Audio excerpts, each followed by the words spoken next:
Ndugu zangu na rafiki zangu, naitwa Patrick AK. Huu wizi wa mtandao sasa umeshafika mahali pabaya sana. Leo nimeibiwa katika mazingira ambayo watu wa mtandao wanashangaa ni kwa namna gani wizi huu unawezekana, lakini pia kila mmoja unamweleza anashangaa. Huu ni wizi mpya ambao umetokea.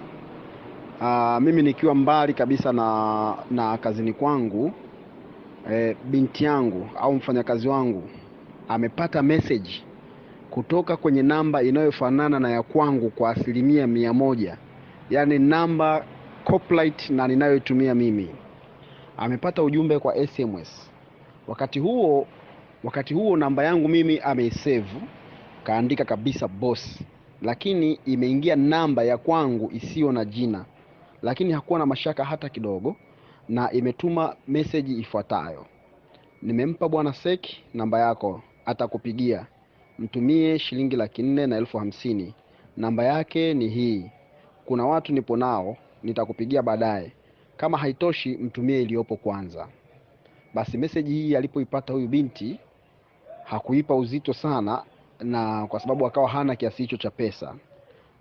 Baada ya muda kidogo akapokea message nyingine inayosema hivi: hebu fanya ufanyavyo, mtumie pesa yoyote ulionayo, nyingine utamtumia baadaye.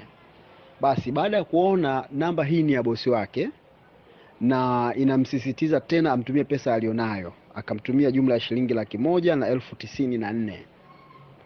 Sasa baadaye mchana mimi ninapowasiliana naye kwa shughuli nyingine, akawa ananiambia, boss, mimi ile pesa nimeshaituma, lakini nimetuma kiasi kidogo.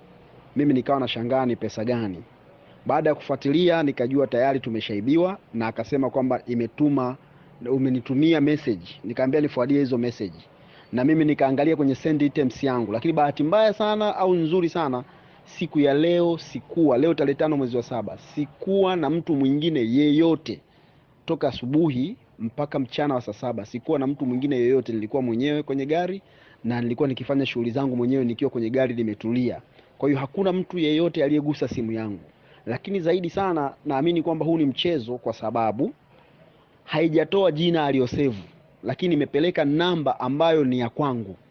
Sasa nimewasiliana na watu wa mtandao, wameshangaa sana, wamesema hii ndio kesi ya kwanza kuisikia kwamba namba imeseviwa, lakini jina limeseviwa, lakini inaleta namba na message ya namna hiyo. Lakini pia nikaambiwa niende kwa wakala mkuu naye ameshangaa, japo kwamba jambo hili linafanyiwa kazi pande zote mbili, na watu wa mtandao na wakala mkuu wa eneo ambalo tupo.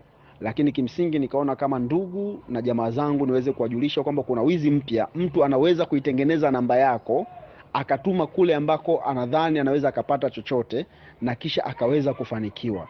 Kwa hiyo naombeni sana, kokote popote, usiruhusu mtu wako afanye jambo lolote kwa kuiamini message tu. Naomba tafadhali sana, tumeshaibiwa na nimeshaibiwa. Asanteni.